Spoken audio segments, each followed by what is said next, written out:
ଭଗବାନ ମଣିଷ ଗଢ଼ିଛନ୍ତି ଭଲ ପାଇବା ପାଇଁ, ଆଉ ଟଙ୍କା ଗଢ଼ିଛନ୍ତି ବ୍ୟବହାର କରିବା ପାଇଁ।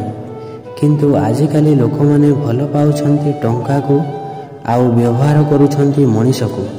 ଗୋଟିଏ କଥା ସର୍ବଦା ମନେ ରଖ, କାହାକୁ ମିଛ କହି ଖୁସି କରିବା ଅପେକ୍ଷା ତାକୁ ସତ କହି କଷ୍ଟ ଦେବା ଭଲ।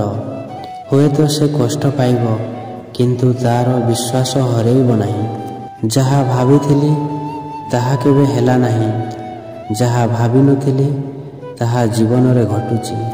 ପାଖରେ ଛିଡ଼ା ହୋଇ ଭରସା ଦେବାକୁ କେହି ନାହାନ୍ତି, ସାମ୍ନାରେ ଛିଡ଼ା ହୋଇ ରାସ୍ତା ଦେଖାଇବାକୁ କେହି ନାହାନ୍ତି, କିନ୍ତୁ ପଛରେ ଛିଡ଼ା ହୋଇ ସମାଲୋଚନା କରିବାକୁ ଲୋକଙ୍କ ଅଭାବ ନାହିଁ। ଗୋଟିଏ ସମ୍ପର୍କରେ ବାଧ୍ୟ କରିବା କଥା ଠିକ୍ ନୁହେଁ, କାହିଁକିନା ଯାହାକୁ ଯେଉଁଠି ଶାନ୍ତି ମିଳୁଛି ତାକୁ ସେଇଠି ଛାଡ଼ିଦେବା ଉଚିତ। ଔଷଧ ଚିହ୍ନିବାରେ ଭୁଲ ହେଲେ ଜୀବନ ଚାଲିଯାଏ, ଆଉ ମଣିଷ ଚିହ୍ନିବାରେ ଭୁଲ ହେଲେ ଜୀବନଟା ବର୍ବାଦ ହୋଇଯାଏ। ମଣିଷ ସେତେବେଳେ ହାରିଯାଏ ଯେତେବେଳେ ତାକୁ ଜଣାପଡ଼େ ସେ ଯାହାକୁ ତାର ସବୁ କିଛି ଭାବିଛି, ଅସଲରେ ସେ ଲୋକ ପାଖରେ ତାର କିଛି ବି ମୂଲ୍ୟ ନାହିଁ।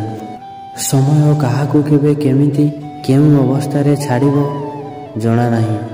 ବାସ୍ ଏତିକି ଜାଣିଛି, ମୁଁ କାଲି ଭଲ ଥିଲି ଆଉ ଆଜି ଖରାପ।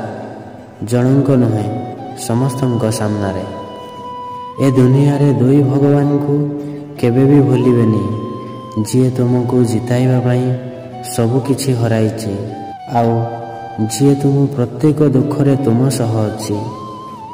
ଅପେକ୍ଷା କେବଳ ସିଏ କରିପାରିବ ଯିଏ ସେଇ ଗୋଟିଏ ମଣିଷ ଭିତରେ ତାର ପୁରା ଦୁନିଆକୁ ଦେଖିଥିବ। ମୁଁ ଜଣକୁ ନିଜର ଭାବିଥିଲି, କିନ୍ତୁ ସେ ଏଇଟା ବୁଝେଇ ଦେଲା କି ପରଲୋକ କେବେ ନିଜର ହୋଇପାରିବେନି।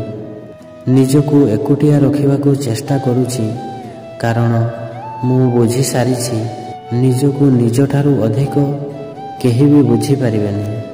ଯେଉଁମାନେ କଷ୍ଟ କ'ଣ ବୁଝିପାରନ୍ତି ସେମାନେ କେବେ କାହାର ଦୁଃଖର କାରଣ ହୁଅନ୍ତି ନାହିଁ। ଏହା ଜୀବନର ସତ୍ୟ ଅଟେ।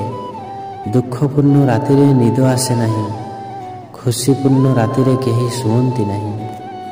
ନିଜ ମନକୁ ବୁଝେଇ ଦେବା ଭଲ, କାରଣ ସବୁ ଜିଦ୍ ପୂରା ହୁଏନି କି ସବୁ ଜିଦ୍ ଖୁସି ଦିଏନି। ସବୁ ଜିନିଷର ଭ୍ୟାଲୁ ସମୟ ଆସିଲେ ହିଁ ଜଣାପଡ଼ିଥାଏ, କାହିଁକିନା ଫ୍ରିରେ ମିଳୁଥିବା ଅକ୍ସିଜେନ୍ ବି ହସ୍ପିଟାଲରେ ବହୁତ ମହଙ୍ଗା ପଡ଼ିଥାଏ। ବୁଝେଇବାର ଗୋଟେ ସୀମା ଥାଏ, ଆଉ ସହିବାର ଗୋଟେ ସୀମା ଥାଏ। ମଣିଷ ଯେତେବେଳେ ଏ ଦୁଇଟା ସୀମା ପାର କରିଦିଏ, ସବୁ ସମ୍ପର୍କ ସେହିଠାରେ ହିଁ ସରିଯାଏ। ଖରାପ ସମୟ ଯାହା ମନୁଷ୍ୟକୁ ଶିକ୍ଷା ଦେଇଥାଏ ତାହା କୌଣସି ବହିରେ ନଥାଏ। ଏଥିପାଇଁ ଖରାପ ସମୟକୁ ଧୈର୍ଯ୍ୟର ସହ ମୁକାବିଲା କରିବା ଉଚିତ। ଜୀବନରେ କେବେ କାହା ସହିତ ତୁମେ ତୁଳନା କରନି। ତୁମେ ଯେମିତି ଅଛ ସର୍ବଶ୍ରେଷ୍ଠ ଅଛ। ତୁମେ ନିଜକୁ କମଜୋର ଭାବୁଛ, ନହେଲେ ତୁମେ ଯାହା କରିପାରିବ ତାହା କେହି ବି କରିପାରିବେ ନାହିଁ।